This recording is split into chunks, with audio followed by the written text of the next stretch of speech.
Welcome to another episode of the Saturday Morning Snap Fantasy Football Podcast.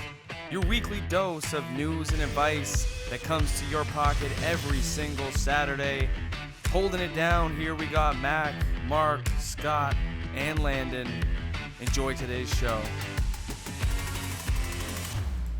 Welcome in to another episode of the Saturday Morning Snap Fantasy Football Podcast. We are back.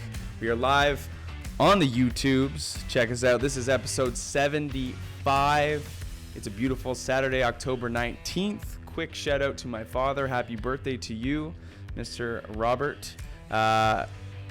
Look, guys, we're heading into fall. We are quickly approaching the midway point of the regular fantasy season. It's crazy to think. And this is a lot of times where people, hopefully like you that are watching, you don't quit because a lot of your league mates will quit. And the key here is to just persevere. And that's what we're going to help you do today. We're talking about week 7 and onward, rest of season MVP candidates that are going to take you to a fantasy championship. Got the SMS crew with me. Mark, Scott, Landon. Boys, how's your week been? You ready to get this thing started or what? Yo, what is good? Guys, I'm happy to be with you. I hope everyone had a great Thanksgiving. Mac and I had a great time live streaming. We did. Sunday morning. I'm filled up with turkey, and I'm ready for week 7. Let's get it. 100%. Happy after Thanksgiving, everybody. Same, I had a blast watching you guys, just answering all those questions, getting in the Canadian Thanksgiving spirit, and it's great time. Week 7, let's do it. We really did. We missed you guys, though. We were there in spirit. I'm coming off some rough losses this weekend in fantasy, but overall, I think it's one of those give your head a shake moments, and can't dwell on that because this is really, like you said, one of those crux-defining moments in the season. And if there's things to take advantage of here, you gotta get while the getting's good. Yep. Now, this is contrary to what I just literally looked into a camera and told how many people that are going to watch this. I actually sold off or starting to sell off pieces of my dynasty team today. Yes, and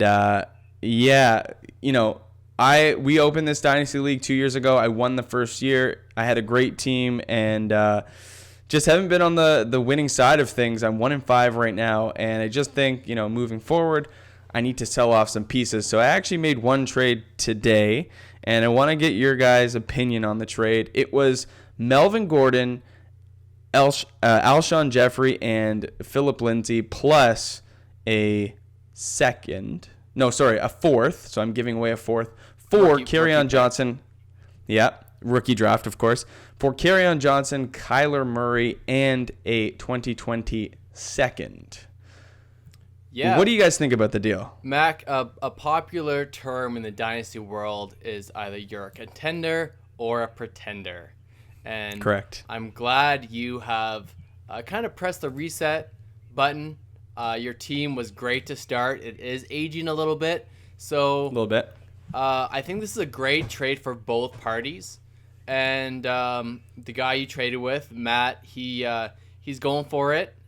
He can sneak into the playoffs, no problem. He has 2 good assets, and I tried to get Kerryon off him this offseason, but his stock was high. Right. So you got Kerryon when his stock was low. Kyler Murray is a Right. great piece long term. He's been great this year. Man, I think Kyler Murray could be the next Russell Wilson. He looks great. As long as they shore up that offensive line, and the coach will have more and more experience as the seasons progress with that team. So. Right. I like the trade for both sides. Absolutely. Well, and my take on it as well is just when you put Alshon into a trade like that, I know, and you have said this before, that there's so many weapons on that Eagles team. You got to sell high on guys like that. So I think that was a good move to sell Alshon. Although I do like him and own him somewhere. Right. I think you were right to move for some younger pieces. And yeah, Kerryon and Kyler are just... They're going to be so good for so long, and with your vision, that's a really good step you took. But also, it definitely juices up your trade mates roster too. So yeah, a win-win is one of those trades that everyone in the league would want to see. Right. And I think just from talking to you guys and to Maddie, it was a win-win trade. I think both of us came out of it feeling really good. I'm obviously a huge carry-on believer, and I have him on. This is probably the only place that I don't have carry-on. I've got him in the listener league. I've got him in a couple home leagues. So to grab him in Dynasty is solid. And my quarterback situation was looking pretty bleak. I got Matt Stafford and Kirk Cousins. This team was in its heyday when I had, Gronkowski, Gurley on his comeback year. But since then, it's just kind of trailed off. So I'm trying to build, a 2021 super team, essentially. So you still got some pieces to move, but I think a good first trade. And, Maddie, cheers to you, pal. It's a good trade. Yeah. And the thing with this 2020 draft class, a lot of people are hyping it up. It's very deep. So getting those late round flyers, I think there's going to be a lot more Terry McLaurins in the third or fourth round that are going to be available. So accumulating even later picks, I don't think the difference between a second and a fourth round is as big as it was maybe this year and in previous years, It's an interesting take. Yeah. Interesting take. Yeah. So listen, fellas, we're going to jump into week 7 and beyond, rest of season MVP candidates, guys that you might not expect to take you to, fantasy glory, but we project that they just might. And it might be a good trade target approaching some of your trade deadlines. So first, let's kind of talk about what qualifies somebody as an MVP. So start of the season, some early candidates that have gotten you to 5-1 or 6-0 is Christian McCaffrey, obviously, right? You got him early on. Patriots defense is a great MVP. Late guys like Mark Andrews, Darren Waller have been really good tight ends. Mark Ingram has been a really good MVP that have these blow up weeks. So what we're trying to find is some value that you can get right now at a pretty good deal if you need to acquire them, or if you have them on your teams, maybe hang on to them and ride them out for the rest of the season, because hopefully they will bring you over the edge and maybe get you from a 2-3 record or 2-4 record into the playoffs, because they're going to be difference makers on your team. That's how I classify an MVP. Do you guys have a different take on how you selected your guys?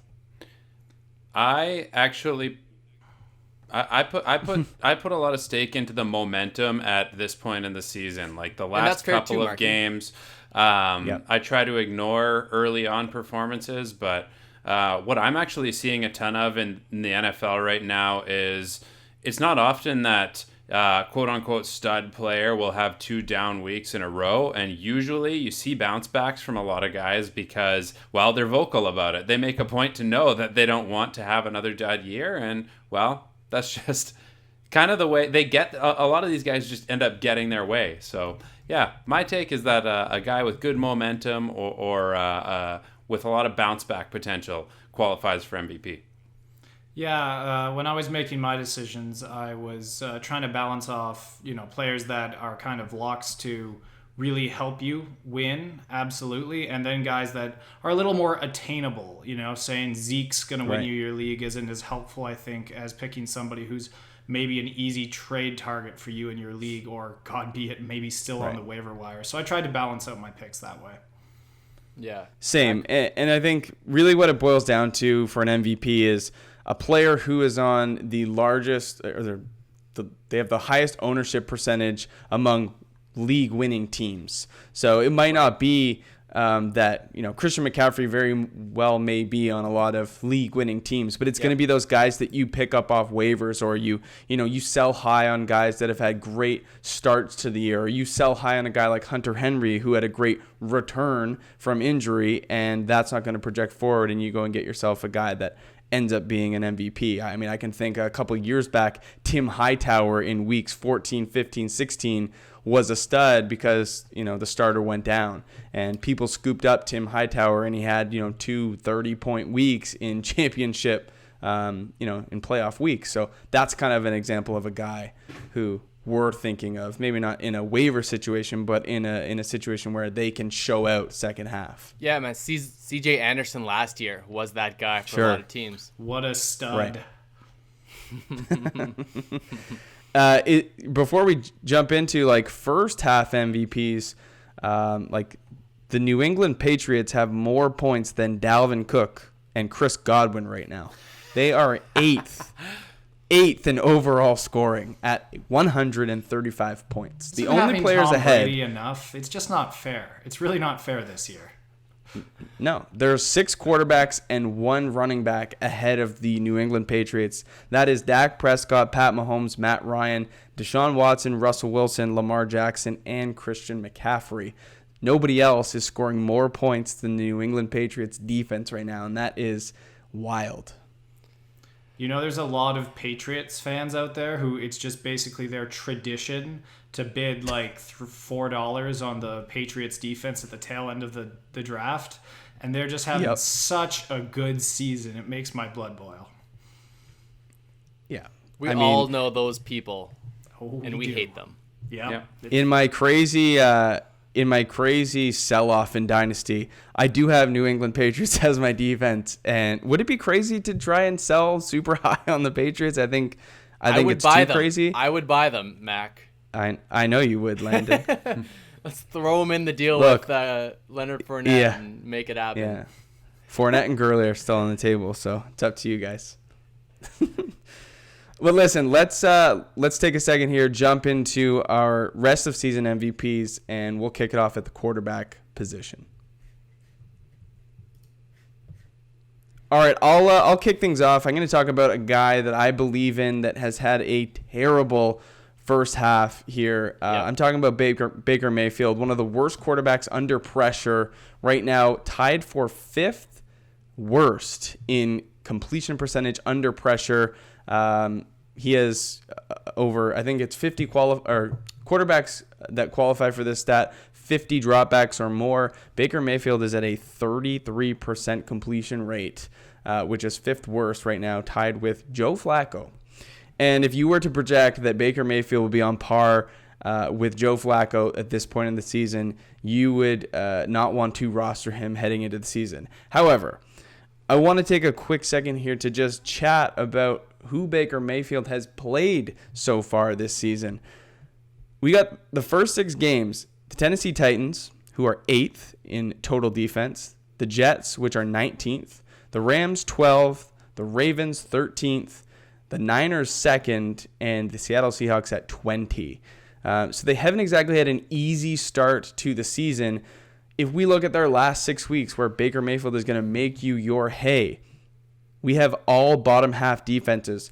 Nobody better than the Ravens, which they play in championship week, and their ranking as of right now is 13th. So we've got Pittsburgh twice, Miami, Cincinnati, Arizona, and Baltimore. Miami, Cincinnati, and Arizona right now are 30th, 31st, and 32nd in total defense. So bottom 3 defenses in the league, they get to play in playoff weeks.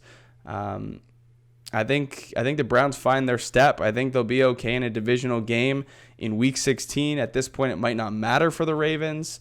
You never know what the game script is. But I'm going to buy into Baker Mayfield as a rest of season MVP, and he should be easy to grab off of any team or waiver wire that he finds himself on now.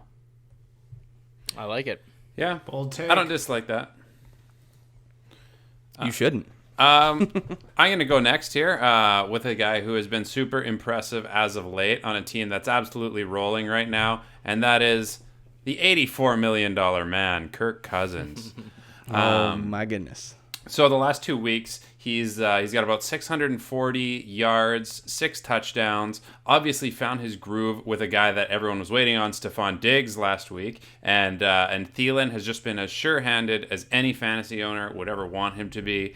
Not to mention the fact that they have an unbelievable ground game right now. So just that opens up the offense so much.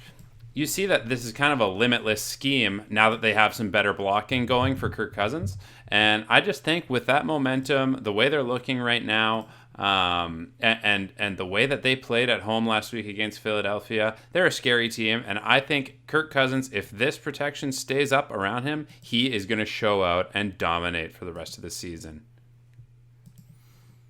Well, I sure hope that you're right. Yeah, according to my Diggs jersey behind me, I also agree with you, Marky. Skol, go Vikes. All right. I'm going to kick it off next with I think a pick that's probably on the lower end of players that are, actually available right now, and that is Mr. Jacoby Brissett, the heir apparent to Andrew Luck. He's coming off a bye week right now, which is great news for the whole offense. And the reason I'm going to put him up as candidate for MVP is mostly because of the health of the offense now. Ty is supposed to be pretty close to full health after the full bye week rest. And if you look back at the first third of the season here for Jacoby, his numbers were terrific. He threw 10 touchdowns to only 3 INTs. And, he's one of the top-ranked statistical quarterbacks right now. When you're looking at the schedule going forward, I mean, it starts off a little tough. You got Houston and Denver, and those ones, I don't know if you want to roll them out against the Broncos, but after that, we go Steelers, Miami, Jacksonville, Houston again, the Titans, Tampa Bay, Saints, Carolina, and Jacksonville. Not the easiest matchups in the league, but I'm not outside of certainly Denver. Juicy.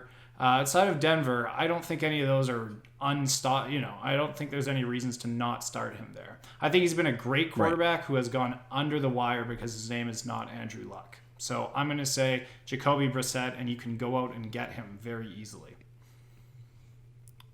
Yeah, for sure, I love it. For sure. And I think what sets him apart too is on the Colts, he is just part of such an amazing coaching scheme too, and they really they're so impressive in that regard.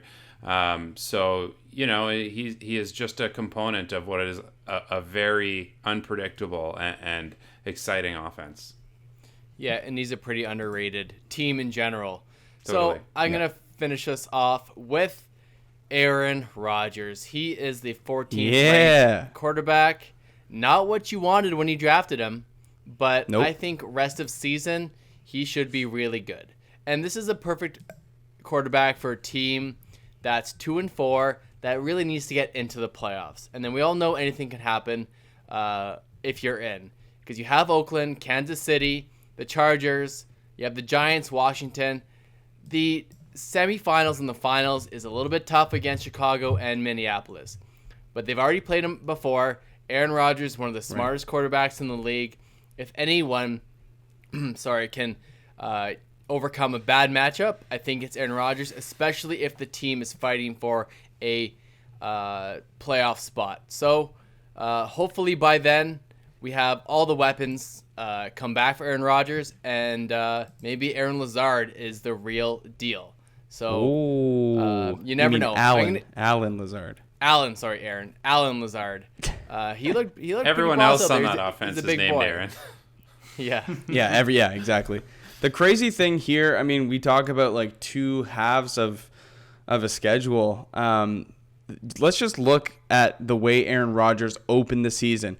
We playing spend too the much Vikings, time on the Packers as it is. Vikings, Bears, and Broncos, currently ranked 4th, 5th, and 6th in total defense. They also played the Cowboys, which are 9th, the Lions, which I'll have to find them, but I know that the Philadelphia Eagles are 14th. So we're talking about 5 of the first 6 teams they played are top half defenses, and 4 of those are in the top 10. Not the easiest of schedules for Aaron Rodgers and the Packers, but they are 5-1, and you gotta love to see that. I'll give special considerations rest of season to Josh Allen, and we all know Buffalo has a great schedule. And I think Jared Goff as well. I know a couple of you guys were considering him. The Rams, we expect still big things from the Rams. Obviously, Cooper Kupp has been a first half MVP from where you drafted him. And those are also good quarterbacks that you can easily attain. All right, I'm going to jump into our first running back here, and I'm going with Le'Veon Bell, who I actually just acquired in one of my home leagues I ended up trading Adrian Peterson and Hunter Henry for Le'Veon Bell. Now, this is a team that basically was selling out and looking towards next year. I gave them Hunter Henry, who had 13th round keeper value, so you have to factor that into the deal. But I went and got myself Le'Veon Bell. And again, I hate to play the narrative of the schedule, but when you look to the Jets and their final schedule, they play Jacksonville, who just lost Jalen Ramsey, Miami, Giants, Redskins, Raiders, Cincy, and Miami again. That is a very, very favorable matchup. And the best thing I like about Le'Veon Bell right now, averaging 17 carries per game and 5.5 receptions. The workload is high. Darnold just came back. I think things are on the up and up for the New York Jets. I expect them to be competitive the rest of the season. And I think Le'Veon Bell is going to carry you on his shoulders to a fantasy championship. So I would go out and make an aggressive move to get him on your team.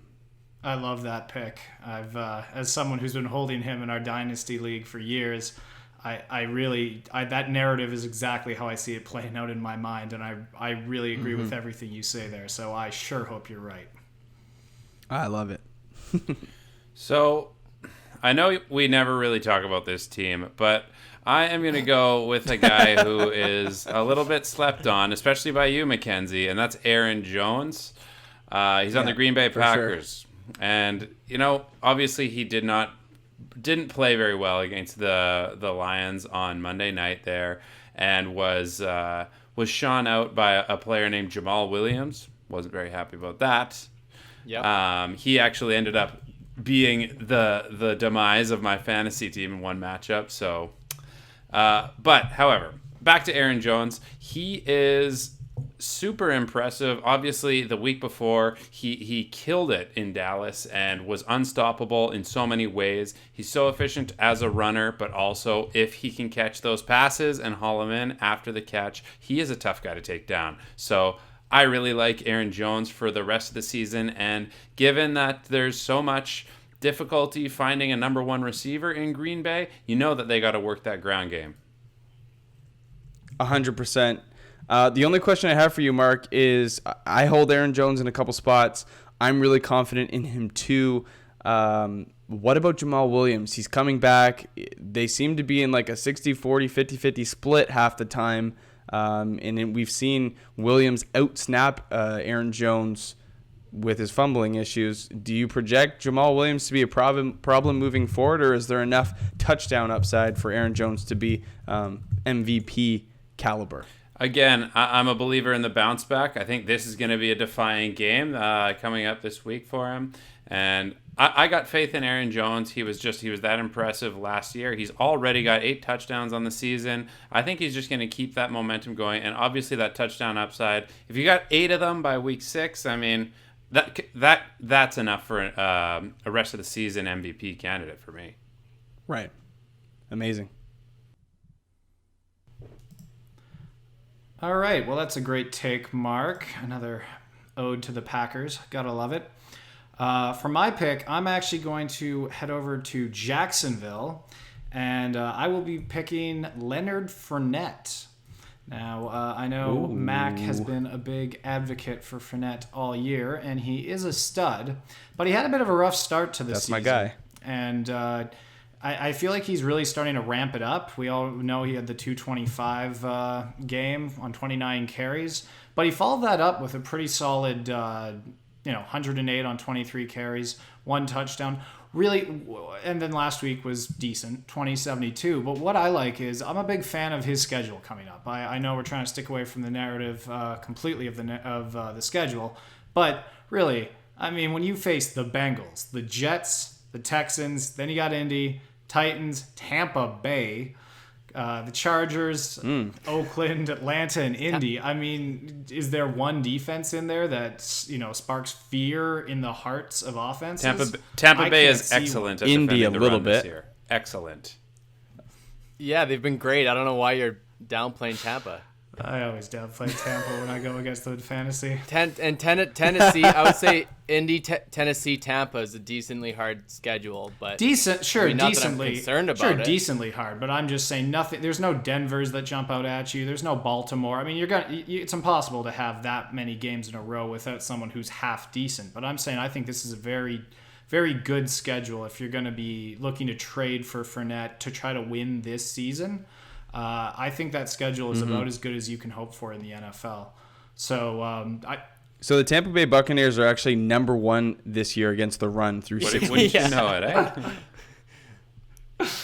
Crazy. Well, we'll see. I love your On the- emphasis on the Tampa Bay when you said it too. On the flip side, the Colts are Yes. 19th. So not as tough as we thought. Titans 15th against the run. So his biggest challenge will be Yeah. crazy to say, Yeah, the Bucs. and you know what? We'll see once we get to that week what if the Bucs are still the Sure. number 1 ranked defense against the rush. Late season Bucs. We'll see how it goes. But if they're the only The Bucs had to play Christian McCaffrey, my if they're man. the only defense that is standing in the way of Leonard Fournette winning you a league, I'm still not that concerned. So I think he has a favorable schedule. I think he's been playing pretty consistent, and I think it's going to get better. So my pick at running back, Leonard Fournette. Nice. Cool. Perfect. So I'm going with a rookie that's coming back of an injury. They just went on bye, and speaking of great schedules, Buffalo has a great one. Now, granted, Devin Singletary will not sustain his insane efficiency, and Frank Gore will still be involved because Frank Gore is not human. He works harder than almost any of the running backs from what I hear in the NFL. Facts. Like after a game, he'll go and work out the next morning kind of thing. And most people are in the bath in the cold tub. Recovering. Fun fact, you know he Exactly. trains with rookies in the off season to try to beat them. He's insane. Just He's insane. nuts. He probably does too, man. And I can't sell Gore to save my life in every league because everyone knows it's no secret that Devin Singletary should be back. And No one wants I a think 36-year-old running back. well, that's true too. So, Devin Singletary is my MVP, second half MVP for running back position. I think he's got great upside. I didn't really like his metrics going in, but what he's shown on the field, making people miss, is something you can't be really measured.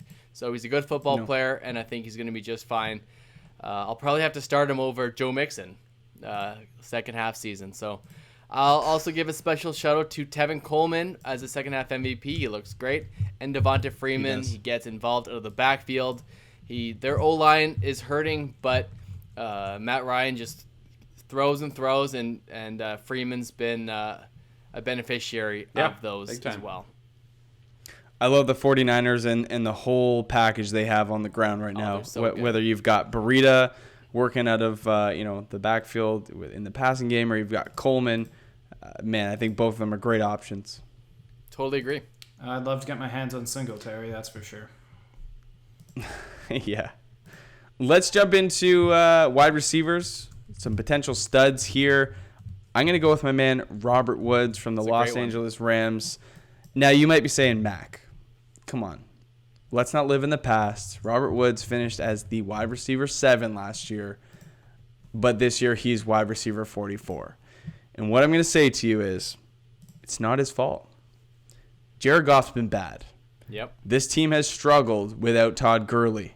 They started the year trying to game manage him and keep him on what it was called load management plan. That didn't work. We saw Todd Gurley sit week 6 out. Malcolm Brown, Darrell Henderson came in the game, ineffective. This team needs Todd Gurley healthy, back on the field, and getting touches in order for the defense to respect the run and to open up the passing game. Now, Gerald Everett has stepped up and filled the void. But I think Woods, Kupp, and Cooks as a group, Kupp's been great, but as a group, they need to be better. And Jared Goff's going to improve. The rest of season schedule is competitive for them in the NFC West, but I like Robert Woods to be exposed to the red zone, and if he can get 1 or 2 touchdowns every other week, I think you're going to see a guy that goes from wide receiver 44 up to the top 10 rest of season. So I like Robert Woods. I think you can get him on the cheap right now because of recency bias, and I would gladly have Robert Woods on my team. Yep, I don't mind it. Yep. Yeah, Robert Woods. I mean, that whole offense, it just needs kind of a kick in the butt right now. Aside from Cooper Kupp, obviously, but Jared Goff, like you gotta put that ball in Robert Woods' hands, man. Come on. Yep. Yeah. Cooper Kupp actually busted in week 6 for the first time this year. Yeah, I think there's just overall too much talent on that offense for it not to kind of kick up. If you remember where it was at last year, it was that high-octane offense that I really see it getting back to as it comes closer to playoff time when all the chips are down. Like, I want the team that took the Saints to a 100-point game, 55-45. Like, that's what I want. I want the offense from that Kansas City shootout. That was one of the most fun football games I've ever watched. That's what I want back. What about the Bucks Rams, 55-40? I love that. Yeah, hey. Gotta love that. Mark, let's kick it over to you, pal. Who do you got as your wide receiver? All right, so MVP I'm going to go with the receiver who's currently sitting at number 13 in standard formats. This is Tyler Lockett from the Seattle Seahawks.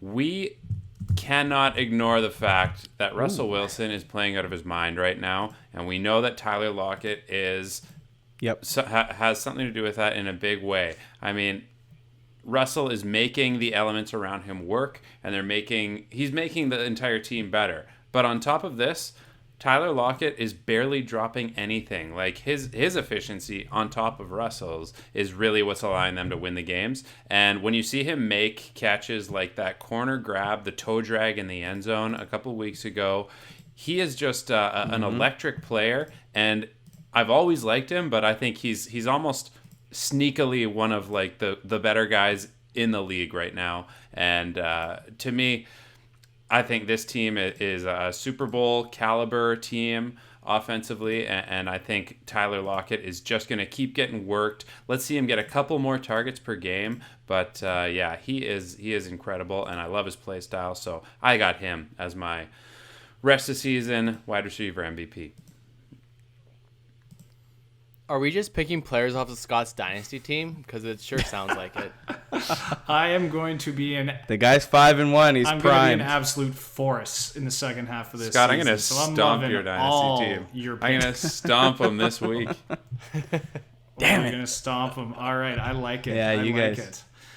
Not if you, I mean, Todd Gurley or Leonard Fournette could be on your team if you play your cards. Mack and I will be talking a lot. So, Mark, you might be dealing with a whole I need different more than roster Jameson come Sunday. We'll see. But my team is jacked.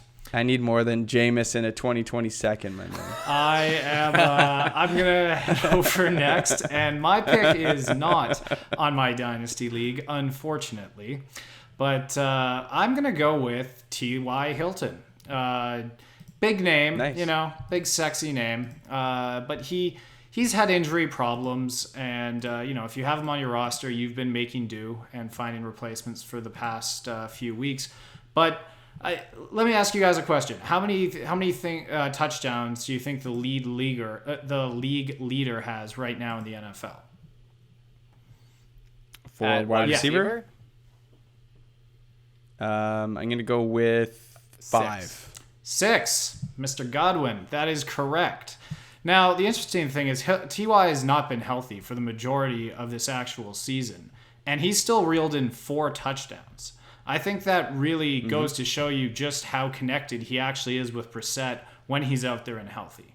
So his week-to-week lines when healthy have been terrific, and I think there's a lot of people with the bye week and everything. I think right now he's a prime target that you could go out and get, and people are probably willing to sell him at a discount because there's some uncertainty, with injuries. And Brissett not being Andrew Luck. Maybe they're not willing to buy into the actual idea that he's a quality quarterback, and maybe they'll say he just had a good start.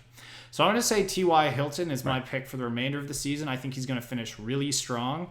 I do have to give a shout out to my boy, Jamison Crowder, who came out really strong, and I thought it was going to be a huge season for him. And then, of course, Sam Darnold had to go out and kiss, I assume, just some terrific, terrific people and contract mono. So now the rest of the season has just not been what it could be. But you see him back this past week, Right. healthy, and he looked just like what he looked like in week 1. I say grab Jamison Crowder wherever you can get him, slot him in. I think we're in for a good second half, just like you feel about Lev Bell. Okay. Cool, Scotty. Yeah, All right. you're right. He looked good. I think Robbie Anderson's upside is great as well. We talked about that last week or on the live stream. Finally, an easy choice every year. Repeat. Keenan Allen, always going to put together a stretch of great games. I think he's a great buy low candidate, but his schedule is quite difficult. So my actual second half MVP for wide receiver is going to be Sterling Shepard. If you haven't checked, it's still Daniel Jones season, and we're going to get that offense humming with Saquon, Evan Ingram, everyone back in the mix. It's going to be an actual fun offense to watch again once we get the whole crew back together, and Sterling Shepard's going to be a benefactor. Their schedule is great. I think he's a super talented wide receiver, and he's been disrespected every year. You can easily attain him if you don't have him. You don't have to pay much for him. He might be dropped.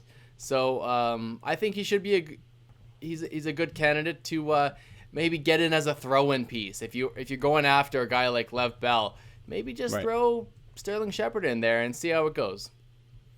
Nah, I think that's Just to quickly reference the Keenan Allen take that you had last year, and this goes for 2017. I'm just going to spit some facts about 2018.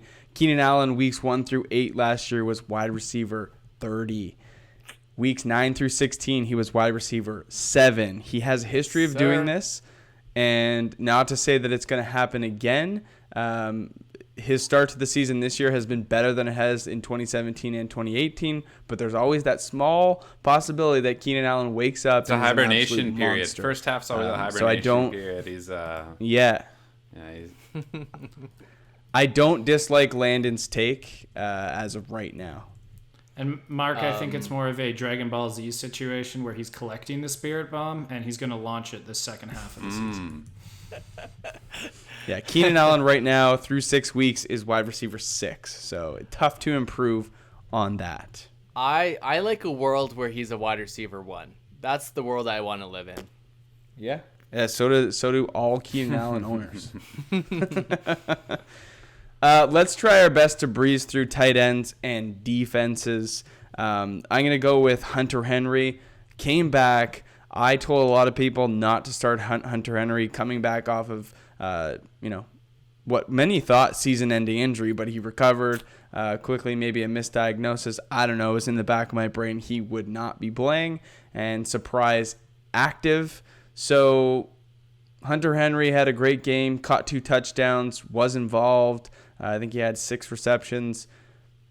I think Hunter Henry, given the landscape at tight end, is going to be serviceable for you. I don't think he's going to have, the touchdown upside that he had this game. He's not going to score you 2 touchdowns every single week. But they're going to visit the red zone, and Hunter Henry will be a huge red zone target when they get there. So if he can get you a touchdown every other week, I think you are through the moon. You'll have yourself a top 5 tight end rest of season. So I just like, in a good offense with touchdown upside, Hunter Henry is a play for me, especially after seeing it. Still not comfortable starting him week coming back, but I like what I saw, and I think Hunter Henry could be solid rest of season. You guys might hate me for this one, but we talked about him a lot in the offseason, and he's now the leader. So I guess the logical pick here is Austin Hooper. Do you guys hate me for that? The number 1 tight end? For good reason. The guy's averaging 11.5 yards a catch. I know. He's caught 42 balls on 50 targets. And obviously this is an offense that has seen its share of desperation moments this year. Behind that offensive line, you can see why he gets the ball so much. In Atlanta, things are just a bit shaky, but obviously he's a confidence boost for Matt Ryan. So Austin Hooper is going to keep producing for you, and frankly, you should sell high. Sidebar, real quick. Scott and Landon, would you like to pay me now or later for the Austin Hooper versus Jack Doyle versus Delaney Walker? Can we combine our points, Mac, were you not just listening to Mark? You He said sell you still high. wouldn't be beating me. Hey, my I Jack Doyle I'm not- take was with Andrew Luck, to be fair. So my pick should be null and void. My No, pick is that in does not hibernation count. mode because he's old, so he's gonna wake up when he's cranky, and then he's just gonna go out and school all the young kids. It's gonna be a great second half. We made this bet back in August. Scott, if you were smart, you would have just popped in here and changed it from D Walker to D Waller and been really, really That is a good I move. feel like that's who I actually would've meant to pick. Yeah, I think it was a clerical error. right. I'll look into that. Typo. Gotcha. All right. Speaking of tight ends that are risky, my pick is the riskiest of the group. But Chris Herndon is coming back. He has been activated after the hamstring injury and the suspension. He is officially active on the Jets roster. And depending on what type of league you're in some leagues, he's still available on the waiver wire. In deeper leagues or where they're more woke, he's been picked up weeks ago. That being said, you can target him very easily because right now it's anybody's gamble how he's going to react once he's back from the injury and suspension. But he's active, he's ready to go, and when he's just playing football, the guy is like physically fantastic. So Darnold's back, all the same things we said for Lev Bell, Jamison Crowder. I think they also apply to Chris Herndon. He's going to be excited to get him the ball, so I'm looking forward to watching that offense play. I actually am. Let's go Jets. If you play in a league that gets points for suspended games and injured games, Chris Herndon is a stud. Top 3 pick for sure. But that's how I like my tight end, suspended and injured. Who you got, Landon? Another Jet? Another Packer? I am not, but I'm staying in the NFC North. I'm going to go TJ Hawkinson. Some know him as TJ Droppinson. Droppinson, yep. He drops touchdowns in the end zone. Well, you know necessarily where touchdowns are dropped. But he came out of the gate super hot, and if you sold high on him, I commend you for it. He has not helped your team, and it's hard to start, but he still has been targeted in the end zone, so that's why I think he should be a candidate for a second half MVP. He's been a great athletic tight end, and he's going to keep that going even as a rookie. I like that, Let's Lando. go, TJ. All right, let's roll through the defenses. We're not going to spend too much time here, but I'm going to go Buffalo Bills. If you are a patron at patreon.com/Saturday Morning Snap, you would have heard on week 5, Mack and Lando Uncut, that I talked about the Buffalo Bills defense and their schedule, week 7 through 11. Play Miami twice. It's beautiful. The Bills are a top 10 defense and have a juicy schedule. Love the Bills in the first part of the second half, and we'll see how they trend. But if I can play defense for 5-6 weeks in a row, that is fantastic, and that's what Buffalo gives you. That was your quick version of Buffalo? Yes. Keep it going. I usually Let's talk go. for like 2 or 3 minutes. All right. I am going to go with recently refreshed looking defense here. I'm talking about the LA Rams, the new home of Jalen Ramsey. I'm not going to say any more on top of that, Yes, but sir. Aaron Donald and Jalen Ramsey are on the same football team.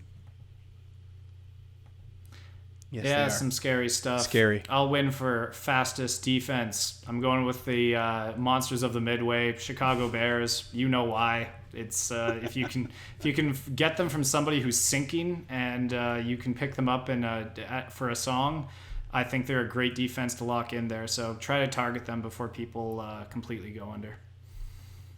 I think everyone knows Chicago's a good defense. They're Don't kind of they? my Austin Hooper pick Yeah. of this draft. Okay. It would have been better if I picked. So I'm allowed to pick the Patriots defense. Just kidding. Yeah. I'm going New Orleans. They are available in most leagues, but their defense is highly underrated. Their schedule is pretty good. I think New Orleans is one of the most underrated defenses out there. They're still available on a lot of waivers. Pick them up, roll them out. They should be decent. And the Pope has baptized them, so They have, yeah. The saints are truly saints now. Okay, before we go, give me a quick answer to this would you rather question. All right. Would you rather win $10,000 for yourself or gift $100,000 to your best friend? What if I'll take $100,000 for myself. Perfect. We know you don't have any friends. I would We know gift- you don't have any friends. I'm my own I would best gift friend. 100,000 to my best friend, and then we could work out just a lifelong repayment schedule. Yeah, I would definitely, in a heartbeat, give $100,000 to Tilly, my dog, man's best friend. Get that Keep it under luxury the same dog roof. bed. I see it. Yeah. Now we should have put a provision in here that you can't give it to your wife, because that would be my best friend. She's watching you But, right now. Oh, KJ's in the room, isn't she? She is. Yeah, she's speaking at me. No, if I had to do like $10,000 wouldn't make a huge difference in my life, but I think 100,000 would make a huge difference in my friend's life. So I'm going to gift it. 100%. It's all the best. We're very gift is the one you altruistic give. people here at the SMS. Wow. That's one thing Look at that's this. overlooked by all this fantasy. This episode is. This episode's not sponsored by Hallmark, by the way. It's sponsored by Fanatic. So if you guys want to check out Fanatic, you like some of these stats that we pulled today, go ahead, check them out on the App Store. iOS only. It's FANATIQ. Graphic will be up on the screen. And listen, if you guys kicked it with us on YouTube today, you saw us live. Scotty's been killing it with the edits, looking nice and clean and profesh. And if you're just listening on audio, we really, really appreciate you. Go ahead and open up your app, click that subscribe button, and leave us a review. Really appreciate you guys being with us here. Don't quit in week 7. Pick up some of these fantasy MVPs. Get it right. Get it tight. Make a push for the ship. We'll see you guys in week 8. See you later. Thanks for listening to another episode of the Saturday Morning Snap Fantasy Football Podcast. Follow us on Twitter at SMS_fantasy. Support this independent podcast at patreon.com/SaturdayMorningSnap.